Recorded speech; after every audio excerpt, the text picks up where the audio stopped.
सोमवार होते हैं, सावन में जो शिवरात्रि आती है, आप 12 महीने की शिवरात्रि पर ऑनलाइन पूजन नहीं कराते, केवल श्रावण महीने की शिवरात्रि पर ऑनलाइन पूजन कराते हो।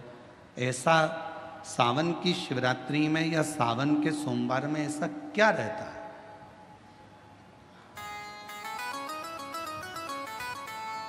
श्रावण की शिवरात्रि में, श्रावण के सोमवार में इतना महत्व क्या रहता है कि आप 12 महीने शिवरात्रि पर ऑनलाइन पूजन नहीं कराते, पर सावन के महीने की शिवरात्रि आई कि आप ऑनलाइन पूजन कराते हो और पूरा विश्व, देश, भारत देश ही नहीं पूरे विश्व में, विदेशों में भी लोग ऑनलाइन पूजन करते। आखिर क्या रहता है? मेरा मेरी जीजी से, मेरी बहन से निवेदन है, तुम दुनिया के साल भर में कितने भी व्रत कर लो, तुम कितने भी उपवास कर लो, तुम कितनी भी पूजन कर लो, तुम कितना भी अनुष्ठान कर लो, सारे व्रतों पर, सारे अनुष्ठानों पर, सारी पूजन पर सावन के महीने के जो सोमवार होते हैं, जो शिवरात्रि होती है, जो प्रदोष होती है, ये पूरे साल के व्रतों पर प्रबलता प्रदान करते हैं, बल देते रहते हैं।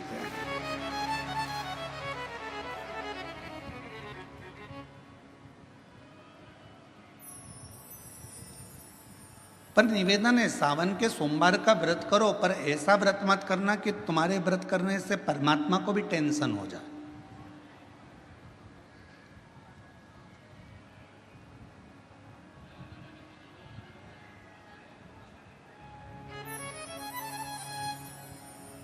कई माताएं व्रत कर लेती हैं, मेरा सावन का महीने में व्रत है, पूरा 1 महीना व्रत करूंगी, 1 लौंग खाऊंगी, 1 गिलास दूध लूंगी, इसके सिवाय कुछ नहीं लूंगी, 1 फल खाऊंगी, इसके सिवाय कुछ नहीं। बहू बेचारी बोल रही, मम्मी शुगर ऊपर नीचे हो जाएगी, तुम्हारा बीपी ऊंचा नीचा हो जाएगा, तुम तो खाओ पियो। अब आपको पूरे महीने भगवान शंकर की आराधना भी करना है, पूजन भी करना है, अर्चना भी करना है, जाप भी करना है, कथा भी सुनना है, मंदिर भी जाना है, और मालूम पड़ा ऊपर से तुम बीमार पड़ गए। बीमार पड़ गए तो क्या मंदिर जा पाओगे? जम के तो बोलो, नहीं। आराधना कर पाओगे? बैठकर भजन कर पाओगे? कथा सुन पाओगे? नहीं। इसलिए व्रत ऐसा करना जिस व्रत में तुमको भी टेंशन नहीं, तुम्हारे परिवार को भी टेंशन नहीं, और भगवान शंकर को भी टेंशन नहीं, किसी को चिंता नहीं, तुम्हारे व्रत करने से किसी को परेशानी नहीं। मालूम पड़े तुम भोजन का त्याग कर दो, इसका त्याग कर दो, उसका त्याग कर दो, सब चीज़ों का त्याग कर दो और बीमार पड़ जाओ, तो शिव महापुराण की कथा कहती है ऐसा ऐसा तप, ऐसी साधना किसी का। तुमरुका जी जब कथा कहने के लिए बैठे, चंचुला देवी ने तुमरुका जी से एक प्रश्न किया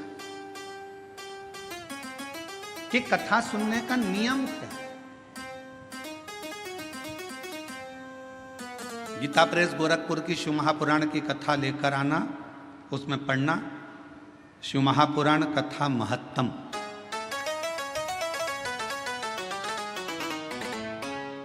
कथा को सुनने का नियम क्या है, यह भागवत में भी पूछा गया। परीक्षित ने सुखदेव जी महाराज से पूछा था कथा सुनने का नियम क्या है। शिव पुराण में चंचुला देवी तुमरुका जी से पूछ रही हैं कि कथा सुनने का नियम क्या है, क्या नियम है कथा सुनने का? तो कहा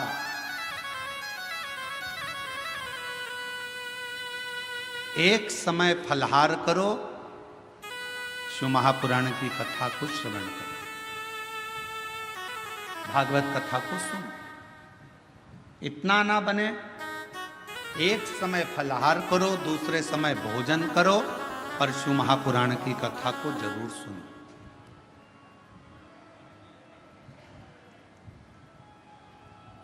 और इतने में भी काम ना चले तो शिव महापुराण की कथा में तुमरुका जी ने चंचुला देवी से कहा दोनों समय भोजन करो, पर शिव महापुराण की कथा जम के बोलो, सुनो नहीं, जरूर सुनो। और यहां तक कहा यदि इतने में भी काम ना चले, दोनों समय भोजन में भी काम ना चले, तो टिफिन लेके कथा में चलो। पर शिव महापुराण की कथा जरूर सुनो। जैसे लोगों की आदत रहती है ना, वो जेब में रखा रहता है, और जैसे ही कथा में उसकी तो आदत हर एक घंटे में उसको खाना है मल, और उसकी तो आदत में रहता है, तो कथा में बैठे बैठे विचार करता रहता है बस जल्दी से महाराज जी भजन गाए। अब उसको क्या मालूम कि ये शिव पुराण की कथा में इसमें तो एक भजन भी आ जाए तो बड़ा मुश्किल है।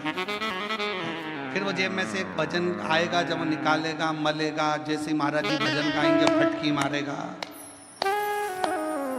और जैसे ही महाराज जी कहेंगे हारा हारा, उतनी देर में तो उसने निपटा गया।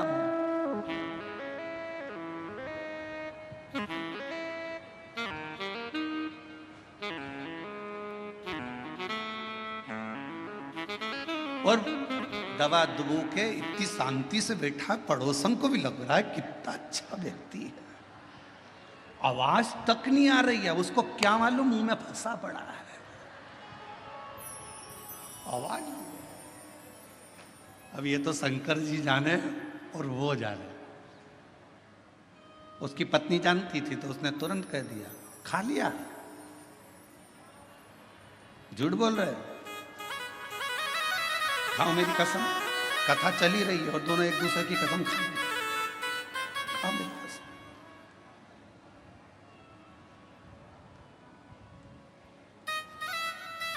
चित्त ना गया,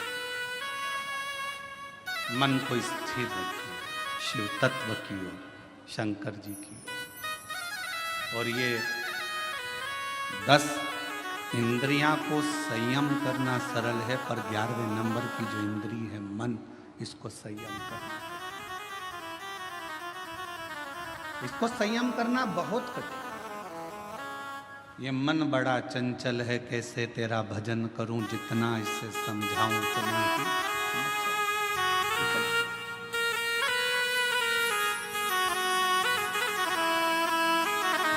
और भोले तेरे चरणों की शंभो तेरे चरणों की गरजूने जो मिल जाए, बाबा तेरे चरणों की गरजूने जो मिल जाए, सच कहता हूँ सच कहता हूँ भोले, तकदीर बदल जाए, बाबा तेरे चरणों की शंभो तेरे चरणों की। इस मन को संयमित करना ये दुनिया का सबसे कठिन, बहुत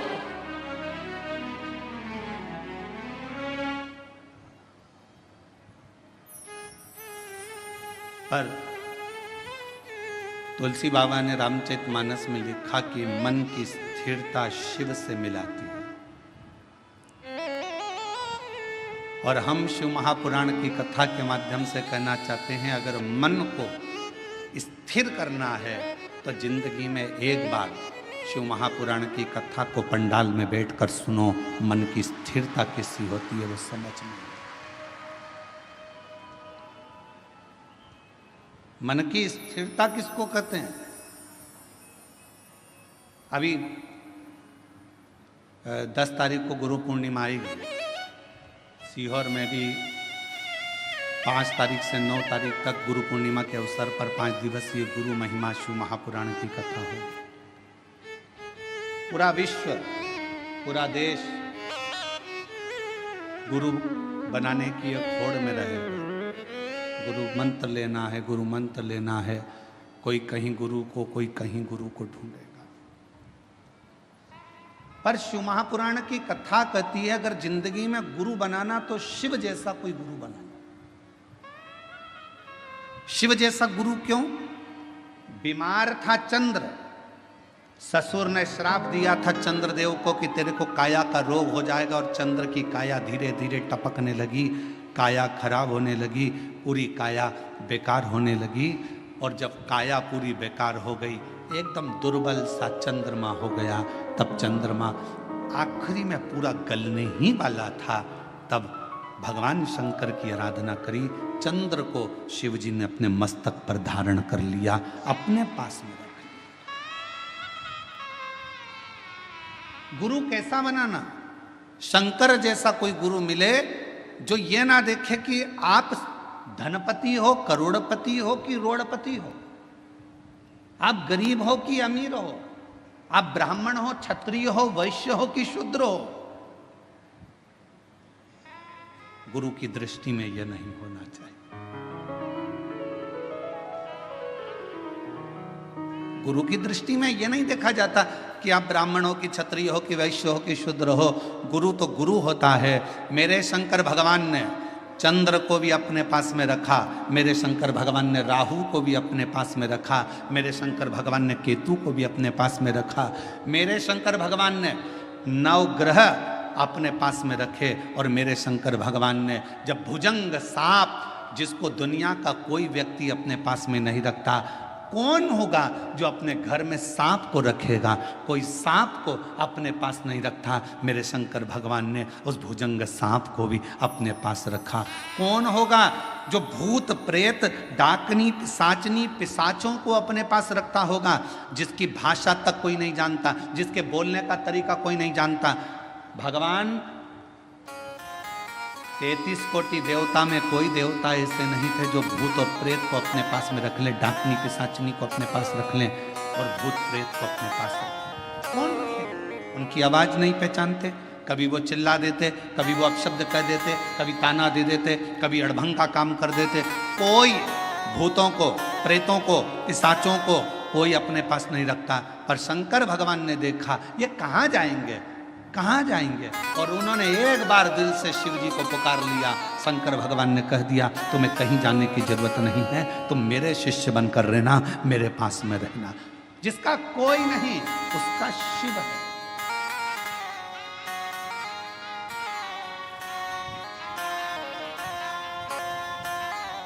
इसलिए पूरी दुनिया में केवल विश्व का एक ही नाथ है, और उसका नाम विश्व, जम के बोलो, विश्वनाथ है।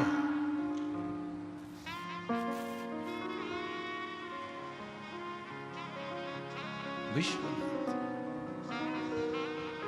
पूरे विश्व का एक नाथ। कोई भूखा ना रहे, कोई प्यासा ना रहे, सबका पेट भरा रहे, कोई खाली पेट ना सोए, ये विश्वनाथ का कार्य है। कोई भूखा नहीं।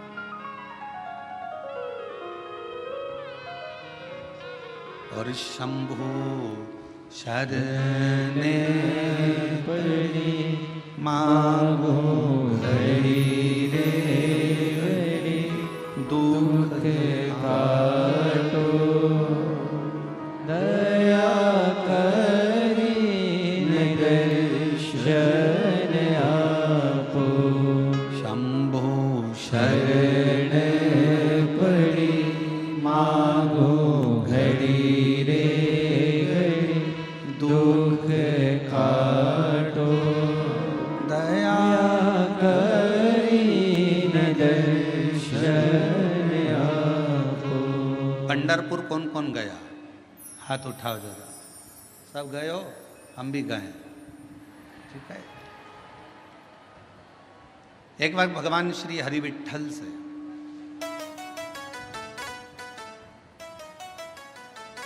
पांडुरंगा श्री हरि विठ्ठल से संत तुकाराम जी ने पूछा,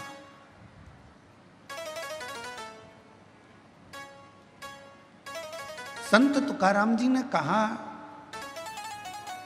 हाथ जोड़कर पांडुरंगा के सामने संत तुकाराम जी बैठ गए श्री हरि विठ्ठल के सामने। विठ्ठल विठ्ठल विठ्ठल विठ्ठल।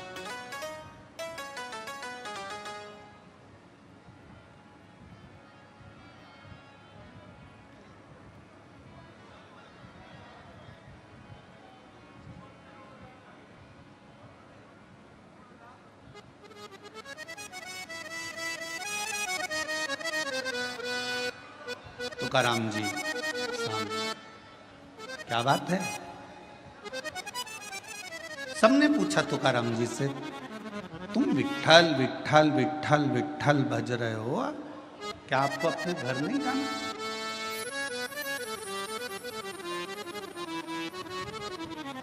क्या आपको अपने घर नहीं जाना?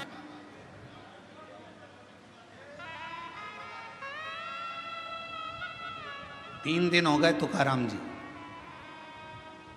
और 3 दिन से संत तुकाराम जी विट्ठल विट्ठल विट्ठल विट्ठल, पांडुरंगा विट्ठल कहने में।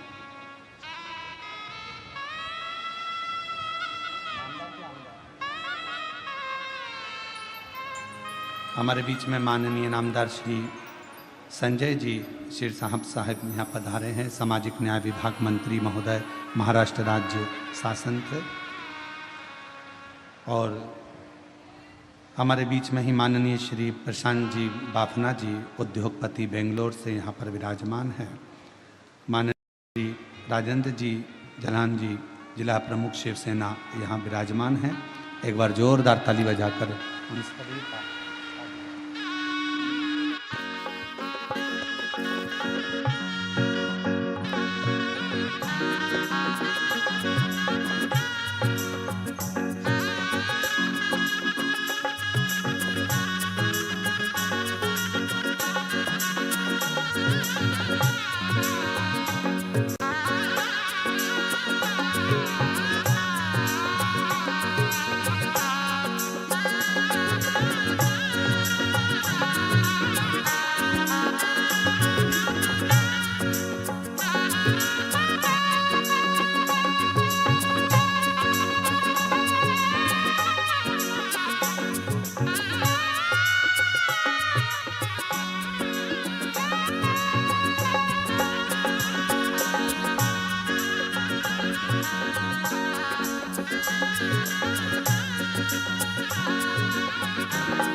शंभु मागो घड़ी रे घड़ी दुख काटो, दया करी दर्शन आपो, शंभु शरण पड़ी मागो घड़ी रे घड़ी दुख काटो, दया करी दर्शन आपो। शिव कथा कर रहे भगवान शंकर का चरित्र का। संत तुकाराम जी 3 दिन से लगातार विट्ठल विट्ठल माजा विट्ठल माजा विट्ठल विट्ठल।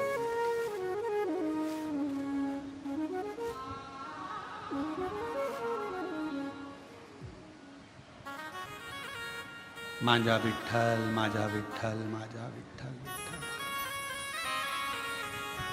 अब 4था दिन हो गया। फिर संत तुकाराम जी से पूछा गया कि तुम हमेशा आते थे, दर्शन करते थे, भजन करते थे, कीर्तन करते थे, फिर चले जाते थे, पर आज 4 दिन हो गए तुम्हारे मुख से विट्ठल विट्ठल पांडुरंगा विट्ठल विट्ठल विट्ठल बंद ही नहीं हो रहा। 4था दिन पूरा निकल गया, 5वां दिन आ गया, माजा विट्ठल माजा विट्ठल माजा विट्ठल।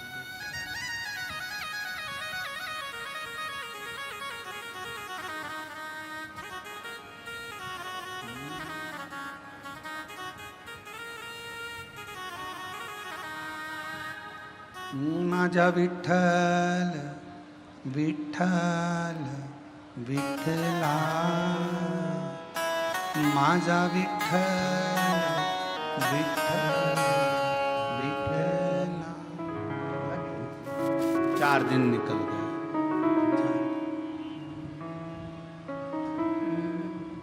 5वां दिन आ गया। अब कोई पूछने के लिए नहीं आया, अब संत तुकाराम जी से पूछने के लिए स्वयं हरि विठ्ठल मंदिर छोड़कर बाहर आ गए चौक में। स्वयं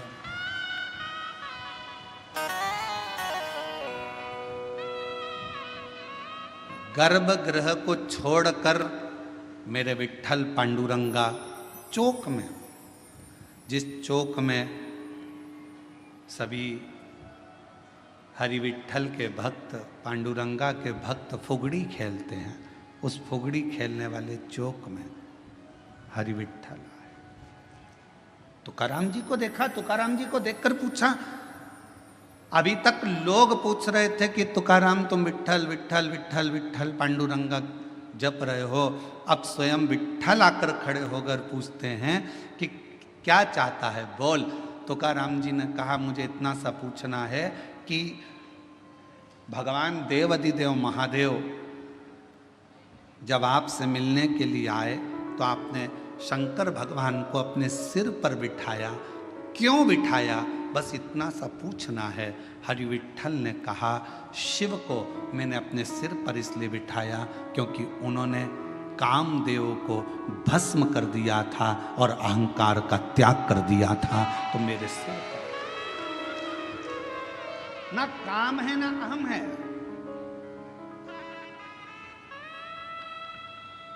ना काम है ना अहम है।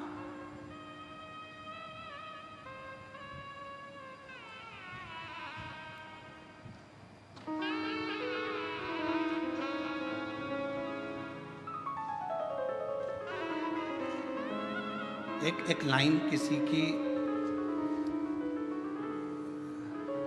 काव्य की सुनी थी, जो खानदानी रईस हैं वो मिजाज रखते हैं नर्म अपना। मेरे शंकर भगवान के पास में कुबेर का खजाना है, इसलिए उसको कुबेरेश्वर महादेव कहते हैं, कुबेर भंडारी कहते हैं। भगवान नारायण को भी अगर लक्ष्मी दी है तो मेरे शंकर भगवान ने दी। माता लक्ष्मी जी की मां ख्याति देवी लक्ष्मी जी का विवाह तो शिव जी से करने वाली थी, पर लक्ष्मी जी का विवाह जब शंकर जी से होने वाला था तो शंकर जी ने मना कर दिया था, मैं विवाह नहीं करूंगा। क्यों? क्योंकि ये लक्ष्मी जी नारायण को चाहती हैं, इसलिए ख्याति देवी आप अपनी बेटी को भगवान विष्णु को ब्याह दो। शिव की कृपा से लक्ष्मी जी नारायण को मिली है।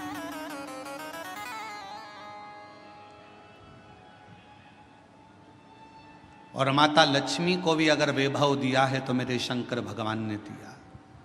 कुबेर का भंडार अगर किसी को दिया है तो मेरे शंकर भगवान ने दिया, शिव ने। और शिव की नम्रता, मेरे भगवान शंकर की नम्रता, मेरे शंकर भगवान की शीतलता, करुणा कितनी विचित्र है। कोई आया भंगेड़ी कहकर चले गया, कोई आया गंजेड़ी कहकर चले गया, कोई आया अपशब्द कहकर चले गया, कोई न कह दिया यह पशुओं का देवता है, इसका नाम पशुपतिनाथ। अगर पशुओं के देवता हैं, पशुपतिनाथ हैं, तो भगवान राम जी को भी रावण से जब युद्ध लड़ना था तो भगवान राम जी ने भी तप कर कर शंकर भगवान से वो पाशुपत्य अस्त्र को प्राप्त किया था। और भगवान कृष्ण को भी जब युद्ध मैदान में जाना था तो उन्होंने पाशुपत्य अस्त्र को प्राप्त किया। जरा विचार करिएगा, दुनिया के लोगों ने कहा ये पशुओं के देवता हैं, दुनिया के लोगों ने कहा ये भांग पीते हैं, दुनिया के लोगों ने कहा ये गांजा पीते हैं, दुनिया के लोगों ने कहा शिव ऐसे हैं, दुनिया के लोगों ने कहा शंकर ऐसे हैं, दुनिया के लोगों ने उनको अलग कर दिया। शिव बिल्कुल अलग हो गए, अलग सब देवताओं को मानने लगे, पर शंकर के मंदिर बंद से हो गए थे, शिव के मंदिर में जाले लगे रहते थे। पर आज की स्थिति में जब दुनिया की दृष्टि में ये आ गया कि शंकर से बड़ा कोई करुणा सागर नहीं है, तो मंदिर भी खुल गए, द्वार भी खुल गए और शिव का आनंद भी हो गया। बोल बम का नारा है, इतना धीमा बोलोगे तो कल्याण तुम्हारा है। जरा जम के बोलो, बोल बम का नारा है, सारी समस्या का हल श्री शिवाय। दुनिया की दृष्टि में आ गया कि शिव की नम्रता क्या है, दुनिया की दृष्टि में आ गया शिव की कोमलता क्या है, दुनिया की दृष्टि में आ गया कि शंकर की करुणा क्या है।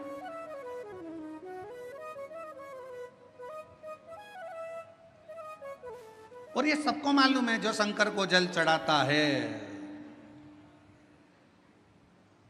उसका कल जरूर बदलता है। जिसको अपना कल बदलना है उसको जल चढ़ाना प्रारंभ कर देना चाहिए, जरूर। और तेरी कृपा का क्या है भरोसा, कब किस पर हो जाए जरा सी हम पर कर दो, ओ जरा सी हम पर कर दो। जिस पर भी हो गई तेरी कृपा करुणा वो भव पार हुआ, भव पार हुआ। पापी हो चाहे जितना उसका भी बाबा उद्धार हुआ, उद्धार हुआ। गिद्ध अजामिल गणिका जैसे तेरे मन को भाई जरा सी हम पर कर दो, ओ जरा सी हम पर कर दो। तेरी कृपा का क्या है भरोसा, कब किस पर हो जाए जरा सी हम पर कर दो। हमने कल भी कथा में कहा था, कोई पूर्वजों का पुण्य प्रबल होता है। आपके पिता, आपके दादा, आपके परदादा, आपकी माता, आपकी दादी, आपकी परदादी, आपकी धर्म पत्नी की माता, आपकी धर्म पत्नी की माता की माता, उनकी दादी, दोनों पक्ष, एक धर्म पत्नी के मायके का पक्ष और एक पति के पूरे पक्ष, ये दोनों के 71 पीढ़ी का जब पुण्य प्रबल होता है तब किसी परिवार में एक बार शिव महापुराण की कथा हो पाती है। धन एकाग्रित करना सरल है, पैसा इकट्ठा करना सरल है, व्यापार बढ़ाना सरल है, व्यवहार बढ़ाना सरल है, पर अपने कुल में एक बार शिव महापुराण की कथा का आयोजन करना बहुत कठिन है। क्योंकि जब कोई पुण्य की प्रबलता हो, एक धर्म पत्नी का भी पूरा कुल 71 पीढ़ी, कहीं मायके की कोई शुद्ध भाव से भगवत भजन की रमी हो, कहीं इधर भी पति का पूरा कुल, कहीं परमात्मा की दादा परदादा पिता पर कोई पुण्यता होगी, तब जाकर कोई पुण्य की गुल्लक प्राप्त हुई होगी और वो फूटी हुई होगी। आज संचेती परिवार अगर इस कथा का यजमान पद ग्रहण करा है तो देवता भी कृपा कर रहे होंगे कि ये करुणा का एक आनंद सुख है, ये मौका मिला है। और शिव महापुराण की कथा करवाना कोई सरल विषय नहीं, इतनी अड़चने आती है क्योंकि शंकर की कथा है, ये कोई साधारण कथा नहीं है। शंकर भगवान विष्णु जी का विवाह हुआ, तारीख निकली, तिथि निकली, पल निकला और भगवान विष्णु का लक्ष्मी जी के साथ में मां लक्ष्मी जी के साथ विवाह हो गया। ब्रह्मा जी का विवाह ब्रह्माणी के साथ हो गया, इंद्र का विवाह इंद्राणी के साथ हो गया। पर शंकर भगवान के विवाह की तारीख निकली, तिथि निकली, समय निकला, इतनी बजे फेरे होंगे, इतनी बजे विवाह होगा। शंकर भगवान की शादी उतनी बजे हुई नहीं, जो तिथि थी, जो तारीख थी, उस पर शादी ही नहीं हुई। 15 दिन निकल गए, सारी बारात खड़ी थी। शंकर भगवान से पूछा क्या विचार है, शादी वादी करना है कि नहीं करना है। शंकर भगवान बोले मेरा पाउडर का डिब्बा घूम गया, जब तक पाउडर का डिब्बा नहीं मिलता तब तक मैं तैयार नहीं होऊंगा, और तैयार नहीं होऊंगा तब तक मैं शादी करने नहीं जाऊंगा। अब पाउडर का डिब्बा कौन सा, इंतजार करा।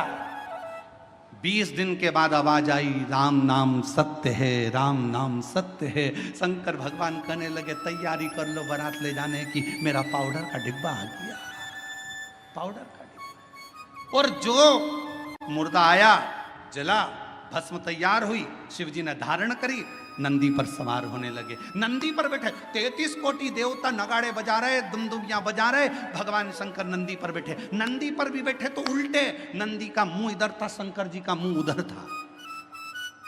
इंद्र ने जाकर ब्रह्मा जी से कहा ऐसी कोई बारात अच्छी लगेगी। शिव जी का मुख उधर है और नंदी का मुख इधर है, जरा पूछो तो सरी ऐसे क्यों बैठे हैं? ब्रह्मा जी ने जाकर कहा आपकी शादी हो रही है, कम से कम सीधे तो बैठ जाओ। शंकर भगवान बोले हमारा कोई बाप नहीं, हमारा कोई भाई नहीं, बारात कैसे देखेंगे? आगे से नंदी देखेगा, पीछे से हम देखेंगे, इसलिए उल्टे बैठे।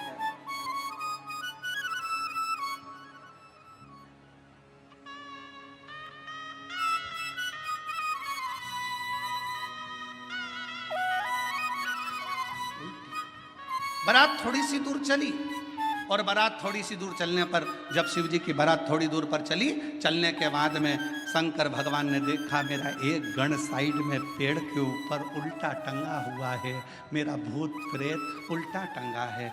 शिव जी ने उसको देखा, पूछा तू नहीं आया? उसने मुंडी हिला दी, टंगे ही टंगे उल्टा, मुंह टंगे टंगे बोला मैं कैसे आऊं, मेरे को किसी ने बुलाया नहीं, आऊंगा तो भगा देंगे। शंकर भगवान बोले चिंता मत करो, मैं बुलाता हूं।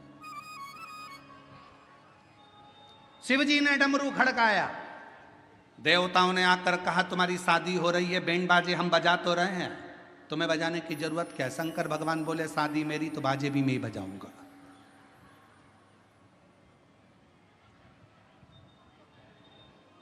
आत्मनिर्भर भारत,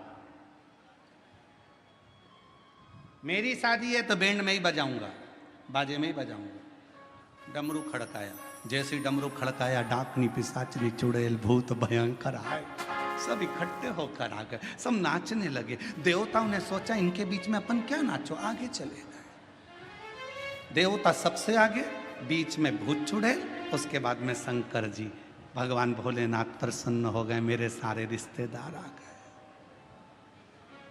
इंद्रदेव ने ब्रह्मा जी से कहा प्रभु देवता आगे नाच रहे हैं, कोई भांगड़ा कर रहा है, कोई कत्थक कर रहा है, कोई गरबा कर रहा है, कोई कुछ कर रहा है, पर भूत चुड़ैल जो नाच रहे हैं इनके नाचने का पता नहीं पड़ पा रहा कि ये कौन सा डांस है, ये समझ में नहीं आ।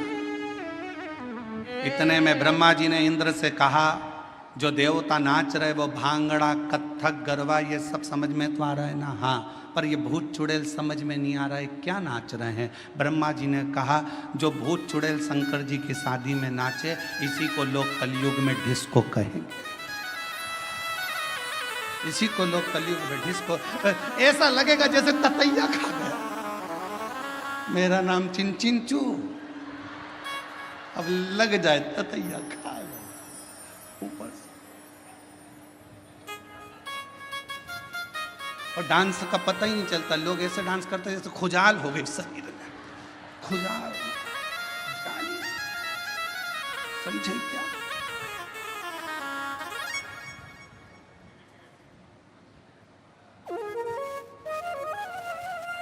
इसी को डिस्को कहें, इसी को डिस्को। अब शंकर तो शिव है, अड़भंगे, सबको साधा मेरे शंकर ने, सबको। शिव के पास कोई अहंकार की कोई भी एक परिभाषा नहीं, अहंकार का कोई संबोधन नहीं। भगवान पांडुरंगा हरिविठल से स्वयं संत तुकाराम जी पूछ रहे हैं कि शिव को आपने सिर पर बिठाया, क्यों? क्योंकि उन्होंने काम को जला दिया था, अहंकार को नष्ट कर दिया था। शिव के पास ना काम है ना अहम है, शिव के पास तो केवल एक राम नाम है, उसके सिवाय कुछ नहीं, कुछ नहीं। और कलयुग केवल नाम आधारा, सुमर सुमर उतरहि पारा। कलयुग में केवल नाम की आधार शिला को जो समझ लेता है, अहम को त्याग नहीं। दुनिया की सबसे बड़ी बीमारी एक ही है, व्यक्ति का अहंकार। शुगर की दवाई बाजार में मिल सकती है, बीपी की दवाई बाजार में मिल सकती है, कमर दुखे तो दवाई बाजार में मिल सकती है, आंख दुखे तो दवाई बाजार में मिल सके, कान दुखे तो दवाई मिल सके, पर अहंकार की दवाई बाजार में नहीं मिलती है। अहंकार को समाप्त करने की दवा मेरे शंकर भगवान के पास है। मेरे वो ना काम रहने देता है ना अहंकार रहने देता, दोनों का त्याग करवा देता, दोनों।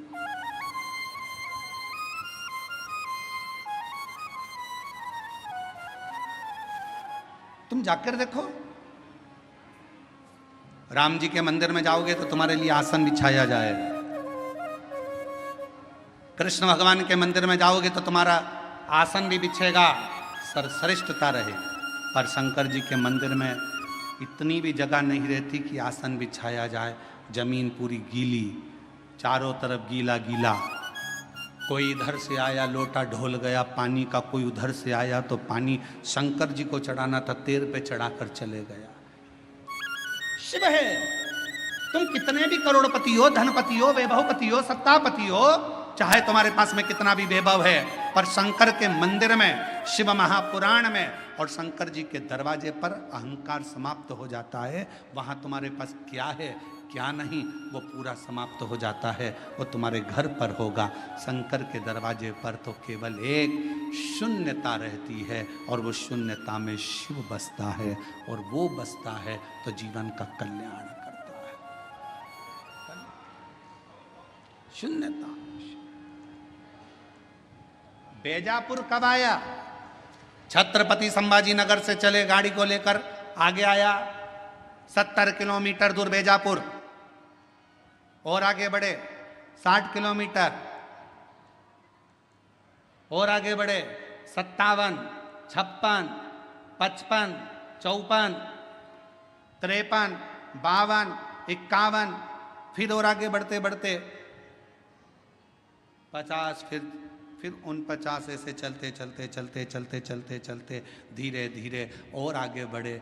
बेजापुर 10 किलोमीटर, बेजापुर से और आगे बढ़े, वहाँ से और आगे बढ़ते बढ़ते बेजापुर फिर 9, आप लोग बोलते जाओ 8, फिर 7, बेजापुर 6, 5, 4, 3, 2, 1। उसके बाद बेजापुर आते से ही मिलेगा शून्य।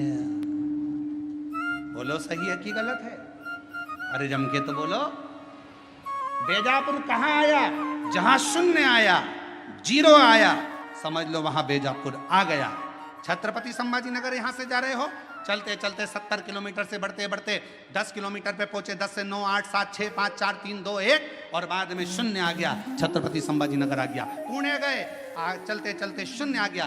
बेंगलोर गए, चलते चलते शून्य आ गया। मुंबई गए, चलते चलते शून्य आ गया, तो मुंबई आ गया, पुणे आ गया। शून्य पर स्थान नियुक्त है। उसी तरह जब तुम्हारे भीतर एक शून्यता, ये कुछ भी मेरा नहीं है शिव शंकर सब तेरा है, जब एक शून्यता आकर खड़ी हो जाएगी, समझ लेना तुम शिव के दरवाजे पर आ गए और शिव तुम्हारे हृदय में आकर विराजमान हो गया। शून्य है।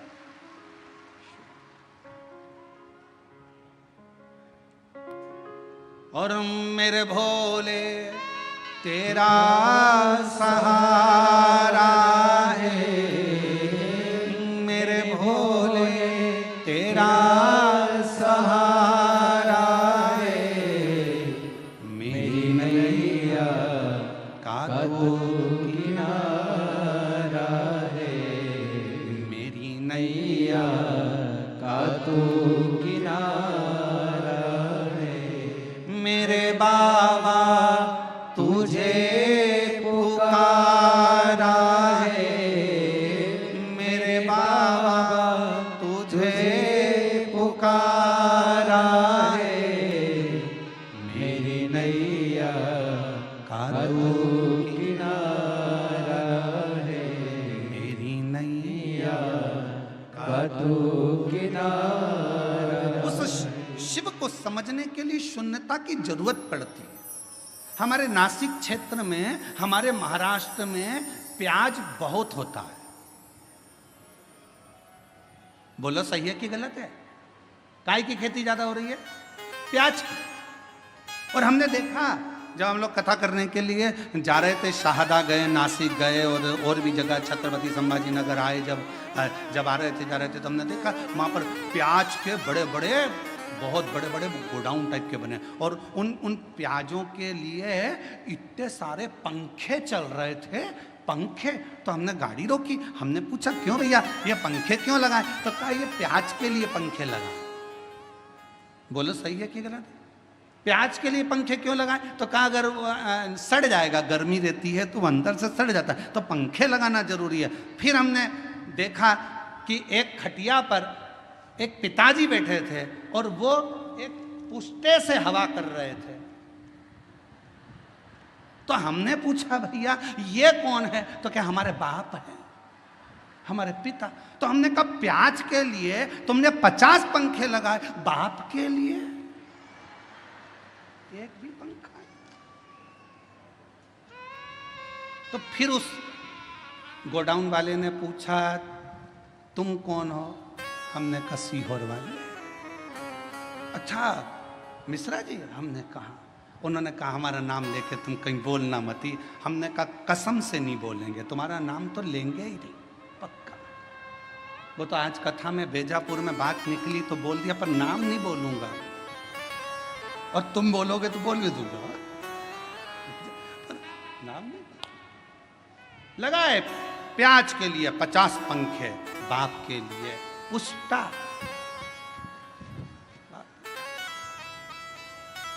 अरे ये चमक ये दमक फुलवन में महक सब कुछ सरकार तुम्हारे पिता से तो है। बाप के लिए भी एक पंखा लगा सकते थे तो जीवन का एक आनंद प्राप्त हो जाता। ये सब बहुत बहुत विचारणीय है।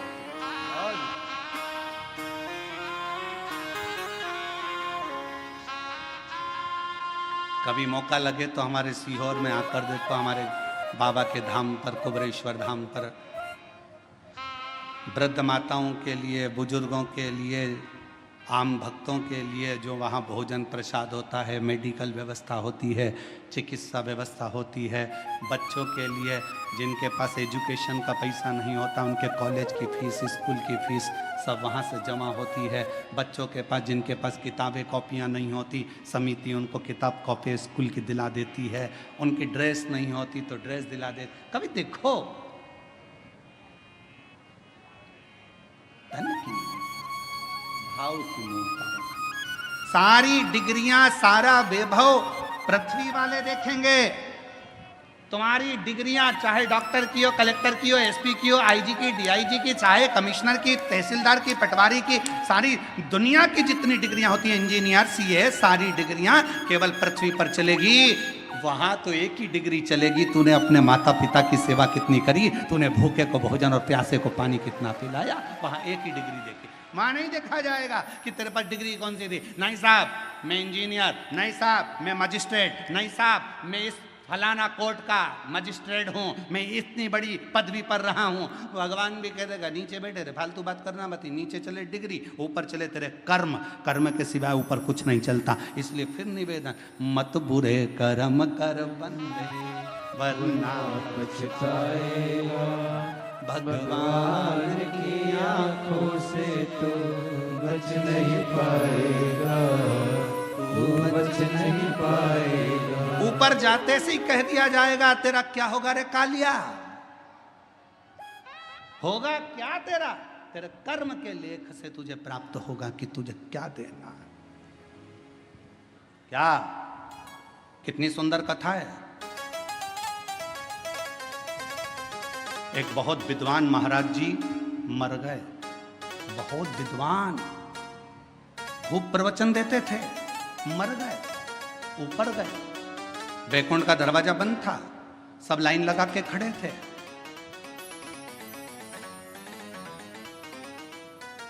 सवेरे वैकुंठ का दरवाजा खुलेगा जब सबको वैकुंठ में प्रवेश मिलेगा। वैकुंठ जाने की लाइन में महाराज जी भी खड़े थे। महाराज जी से आगे एक व्यक्ति और खड़ा था, टोपी लगाया था, जीन्स पहना था, थोड़ी थोड़ी जगह से फटी हुई थी, जोरदार जूते पहना था, चाबी का छल्ला घुमा रहा था। महाराज जी ने मन में सोचा कैसे कैसे लोग वैकुंठ आ जाते हैं, बता। इनको बैकुंठ आना था, इनको तो नरक जाना था। सवेरे बैकुंठ का दरवाजा खुला, नाम लिया गया, आ जाओ साहब, आ जाओ साहब। चाबी का छल्ला वाला व्यक्ति आया, तुम कौन? मेरा नाम ये है। अच्छा, क्या करते थे? गाड़ी चलाता था। बस, अच्छा, एक काम करो, बैकुंठ में वो सामने एक जो महल बना है उसमें चले जाओ, चांदी का सिंहासन है, सोने का पलंग है, डनलप के गद्दे हैं, अप्सराएं आएंगी, आपको भोजन कराएंगी, पंखा झेलेंगी, सोने की थाली में आपको भोजन करना है। वाह वाह वाह, धन्य है, इतना सुंदर बैकुंठ। हाँ। पंडित जी ने सोचा, प्रवचन देने वाले महाराज ने सोचा, जब एक ड्राइवर को इतना अच्छा रूम मिल सकता है तो मुझे तो, मैं प्रवचन देता हूँ। आओ, तुम कौन? मैं प्रवचन देता था। एक काम करो, वो सामने जो टूटा हुआ जो झोपड़ा है उसके अंदर चले जा, आटा रखा है, खुद की रोटी बनाना, खाना, सब्जी बोना, खाना। इतने में तो पंडित जी चिल्लाने लगे, मैं प्रवचन देने वाला, मैं कथा कहने वाला, इतना बड़ा महाराज, इतना बड़ा महाराज, और उस गाड़ी के ड्राइवर को तुमने एसी का रूम दिया और मुझे टूटा हुआ झोपड़ा। इतने में धर्मराज ने कहा, यहाँ पर न्याय चलता है। महाराज जी बोले, न्याय नहीं, यहाँ न्याय चलता है, पैसा चलता है, रिश्वत चलती है, तुमने उससे कुछ ले लिया होगा, यहाँ फालतू बात मत करो, यहाँ न्याय चलता है। तो न्याय कैसा?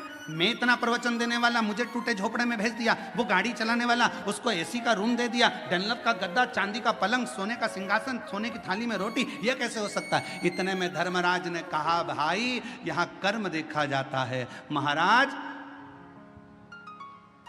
वो गाड़ी चलाता था, बस को चलाते चलाते बस इतनी तेज चलाता था कि अंदर जितने बैठे रहते थे सब हनुमान चालीसा पढ़ते थे। जय हनुमान ज्ञान गुण सागर, जय कपीसति लोक उजागर, रामदूत अतुलित बल राम, अंजनी पुत्र पवन सुत रामा, महावीर विक्रम बजरंगी। कांपते, राम नाम लेते, भगवान को पुकारते। इसलिए वो मरा तो उसको एसी का रूम मिला। महाराज तुम प्रवचन देते थे तो लोग दीवार से टिक टिक के सोते थे, इसलिए उसको बैकुंठ में एसी का रूम और तुमको टूटा झोपड़ा मिला। इतना कर्म का लेख देख। इसलिए मेरी जीजियों, मेरा ध्यान देना, तुम सो मत जाना। तुम सो गई तो सियोर वाला निपटा तो मालूम पड़े बेचारे को टूटा झोपड़ा मिले सो तो काम। तुम जागती रहना। और बोलो तो बीच बीच में चिल्लाना चालू करता हूं, जागते रहो। अरे हम तो बाबा के भरोसे चलते हैं, हम तो बाबा के भरोसे चलते हैं। ये दुनिया वाले जलते हैं, ये दुनिया वाले जलते हैं। भोले बाबा बाबा के भरोसे चलते हैं, ओ घड़दानी दानी के भरोसे चलते हैं। डमरू वाले के भरोसे चलते हैं, काशी वाले के भरोसे चलते हैं। शिव के पास ना काम है ना अहम है। काम भी दूर, अहम भी दूर। और जिसने काम का भी त्याग कर दिया, अहम का भी त्याग कर दिया, वहां मेरे हरि विठ्ठल उसको अपने शिव अपने सिर पर बिठा लेते हैं।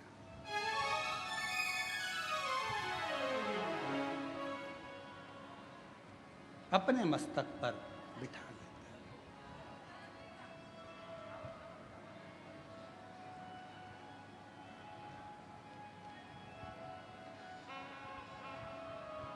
फिर कोई आडंबर, कोई दिखावा कुछ नहीं रहता, केवल शिव रहता है।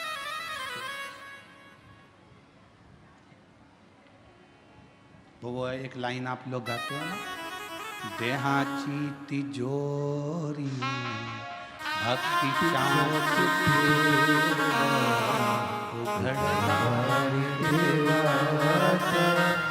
उघडतार देवा उघडतार देवा उघडतार देवा देहाची तिजोरी भक्तीचाच ठेवा उघडतार देवा उघडतार देवा उघडतार देवा उघडतार देवा। अब ये शरीर जो मिला वो शिव के लिए ही तो मिला है, भजन के लिए ही तो मिला, सत्कर्म करने के लिए मिला। पूर्व में ना जाने कौन सा अच्छा काम किया था जो आज भगवान ने भरपेट भोजन दिया, राजसी ठाट दिया, वैभव दिया, धन दिया, दौलत दी, संपदा दी, सत्ता दी, नाम दी, शोहरत दी, इज्जत दी, घर में संतान दी, वैभव दिया, वंश दिया। ये पूर्व का कोई कर्म करा होगा, नहीं तो तुम्हारे नाम के तो कितने पैदा हुए, तुम्हारे साथ में ना जाने कितने पैदा हुए। एक ही हॉस्पिटल में कितने बच्चे उसी तारीख को, उसी तिथि को, उसी पल में, उसी घड़ी में कितने पैदा होते हैं।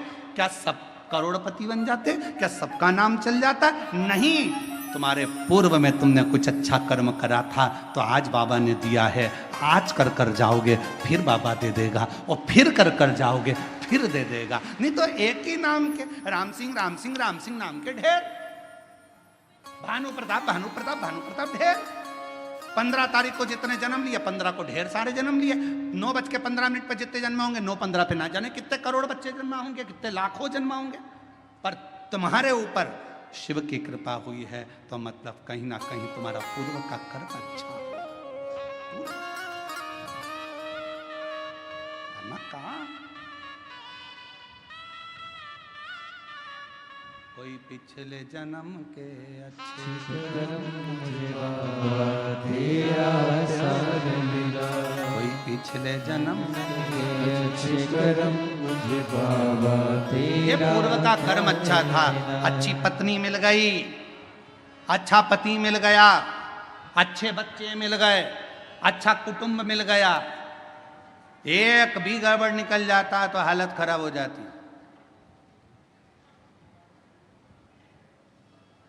मकान बनाने के लिए अच्छे मिस्त्री की जरूरत होती है और घर के लिए अच्छी स्त्री की जरूरत होती है। मिस्त्री गड़बड़ निकल जाए तो छत पे पानी भरा ही रहता है, और स्त्री गड़बड़ निकल जाए तो मुंह फूला ही रहता है। बहुत ध्यान देने वाला विषय। मिस्त्री गड़बड़ निकल गया, छत पे अगर ढाल नहीं दिया, सही तरह से छत नहीं बनाई, सही तरीके से मकान नहीं बनाया, बाथरूम नहीं बनाया, पानी भरा रहेगा। फिर दिन भर वाइपर से निकालते रहो और बाद में मन से कोसते रहो, ऐसा बाथरूम बनवाया, पानी नहीं निकल रहा, बता उसकी जाली में फंस गया, पानी नहीं निकल रहा, वाइपर से निकाले, झाड़ू मारे तब जाकर पानी निकले, छत पे पानी भरा गया, निकल नहीं रहा। किसको दोष दोगे? मिस्त्री को। मिस्त्री ऐसा मिला, मकान बनाने वाला ऐसा मिला, अच्छा लेकर आना था, कैसा बनाया उसने, छत पे पानी भरा रहा है। मिस्त्री और स्त्री ये दोनों का श्रेष्ठ होना जरूरी है। मिस्त्री अगर अच्छा है तो मकान अच्छा बनता है, और स्त्री अगर अच्छी है तो घर अच्छा बनता है, परिवार अच्छा बनता है, कुटुंब अच्छा बनता है। दोनों की समता होना चाहिए, दोनों की श्रेष्ठता होना चाहिए, और ये श्रेष्ठता आपके भीतर हो। शिव कथा कर रही है, भगवान शंकर का चरित्र कर रहा है, भगवान ओघड़दानी का चरित्र कर रहा है, भगवान हरि विठ्ठल का चरित्र कह रहा है, मेरे शंकर भगवान का चरित्र कहता है, शिव तत्व कहता है। जब माँ पार्वती मैया बाल्य अवस्था में थी तब भगवान शंकर की आराधना में लीन रहती थी, आराधना। और शिव की कृपा से, शंकर की करुणा से, उनकी उदारता से पार्वती मैया के तेज पुंज से एक प्रकाश, उस प्रकाश से जल, और उस जल से बेलपत्र का वृक्ष प्रकट हुआ। बेलपत्र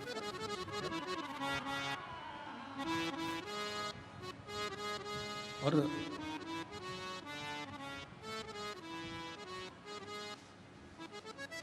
शिवजी के शरीर के, शिवजी के नेत्र अश्रु से, शरीर के भाग के जल से, रुद्राक्ष का पेड़, रुद्राक्ष का पौधा होता है, और माँ जगत जननी दुर्गा भवानी माँ आद्य शक्ति माँ भवानी के शरीर के तेज प्रकाश जल से बेलपत्र का पौधा होता है। बेलपत्र का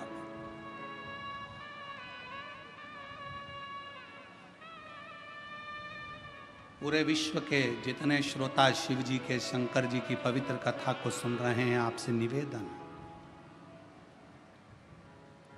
चातुर्मास के 4 महीने में एक नियम बनाओ। मैं ज्यादा कुछ ना कर सकूं तो 4 महीने में कम से कम 4 पौधे मैं बेलपत्र के जरूर लगाऊंगी। कहीं ना कहीं बेलपत्र का वृक्षारोपण जरूर करूंगी। क्यों? मान लो हम चले भी गए और हमारे परिवार के लोग मान लो शंकर जी की पूजा नहीं कर पाए, भगवान शिव की आराधना नहीं कर पाए, भगवान शंकर की भक्ति ना कर पाए, तो मेरे द्वारा लगा हुआ ये बेलपत्री का पौधा बड़ा होगा, कोई ना कोई इसकी पत्ती तोड़कर शिव जी को चढ़ाएगा।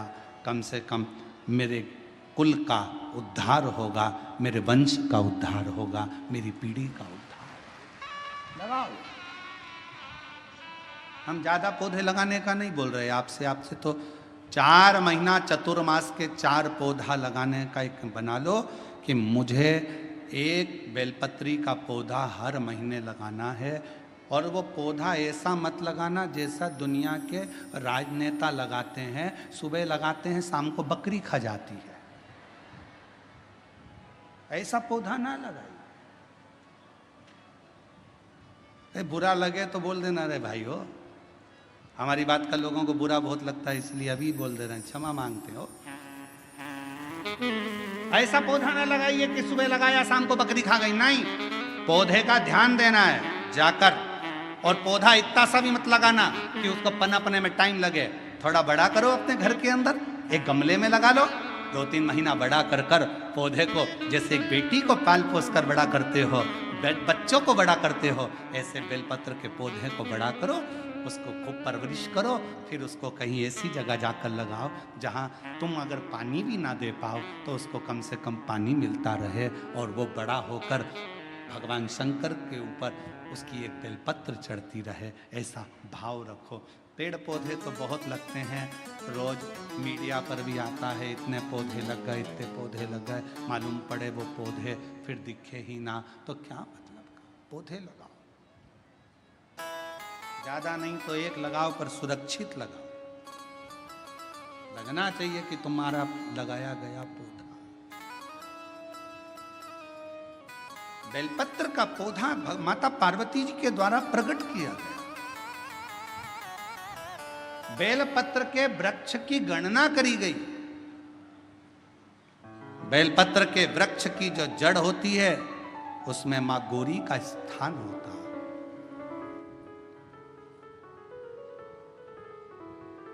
बेलपत्र की जड़ में महागौरी है, बेलपत्र के तने में माहेश्वरी है, बेलपत्र के शाखाओं में दक्षिणायनी माता है, बेलपत्र की पत्ती में माँ पार्वती है, बेलपत्र के फल में माँ कात्यायनी है, और बेलपत्र के उस सुंदर आनंदमय फूल में, उस फूल के अंदर माँ गौरी विराजमान है। ऐसा पूरा बेलपत्र के वृक्ष की गणना करी गई। चाहे शाखा हो, जड़ हो, बेलपत्र के पूजन का कितना भी एक पत्र आया है, अच्छा है, देखिए।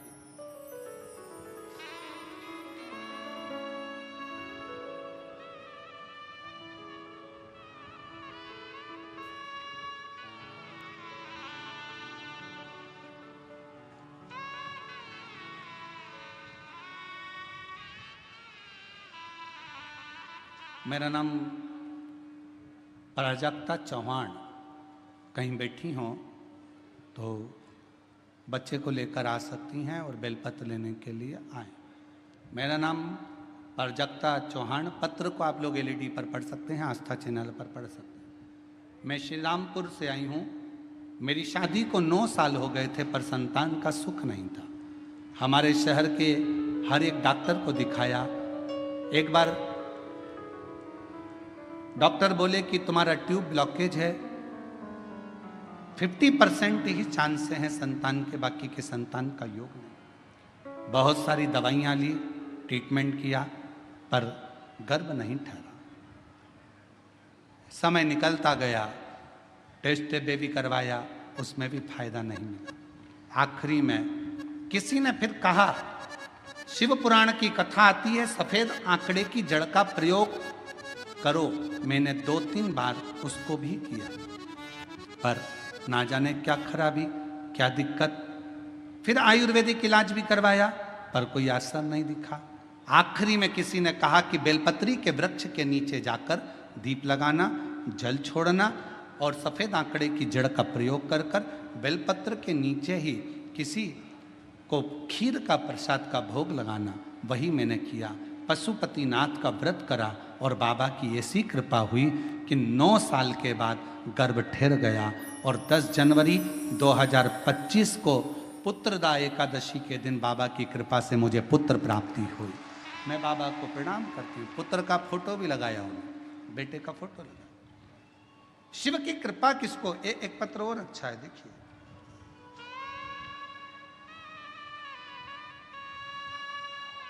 मैं अश्विनी अमोल गायकवाड़।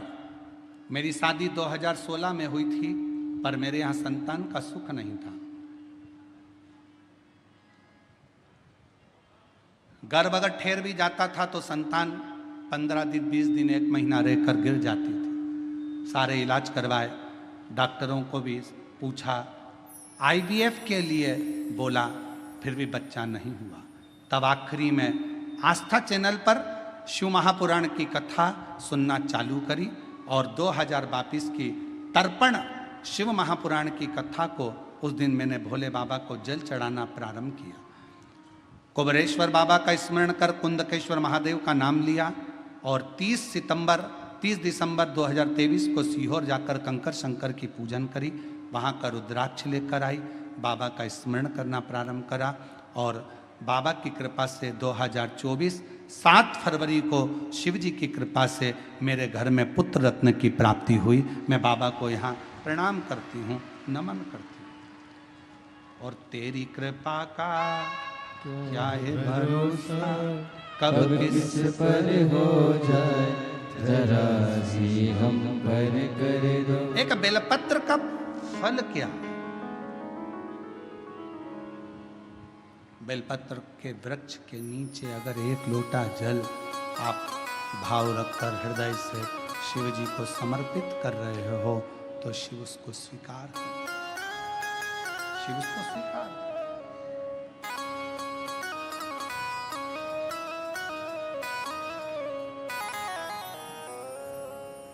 शंकर उसे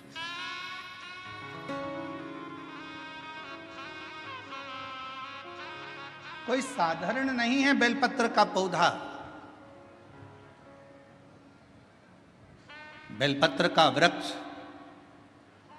एक बहुत सुंदर कथा आती है शिव महापुराण। जब आप लोग ओमकारेश्वर की कथा को सुने थे तो हमने वहां पर भी कहा था कि अगर जमीन पर पड़ी हुई एक बेलपत्र अगर आपको दिख जाए तो उसको उठाकर कहीं विसर्जन में डाल दो, पर उसको पांव के नीचे मत बांध दो।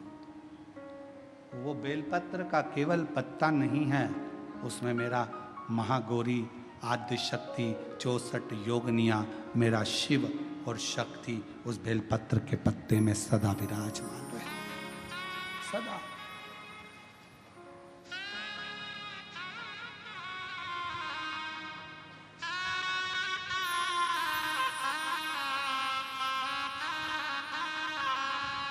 आप उसको जितना हृदय से पूजोगे, भारत की सभ्यता, भारतीय संस्कृति, भारत का एक आनंद सुख है ये कि हमारे यहाँ पौधों की भी पूजन होती है, हमारे यहाँ नदियों की भी पूजन होती है, हमारे यहाँ पशुओं की भी पूजन होती है, हमारे यहाँ पक्षियों की भी पूजन होती है, हमारे यहाँ तलातल, रसातल, पाषाण की भी पूजन होती है, हमारे यहाँ जल की भी पूजन होती है तो थल की भी पूजन होती है। शिव तत्व।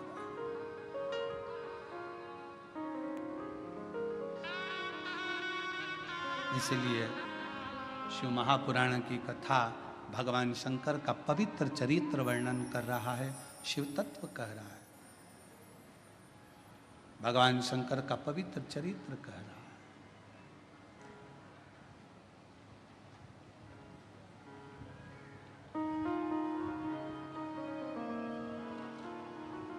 कि तेरे भरोसे मेरी गाड़ी, तू जाने तेरा काम जाने बाबा।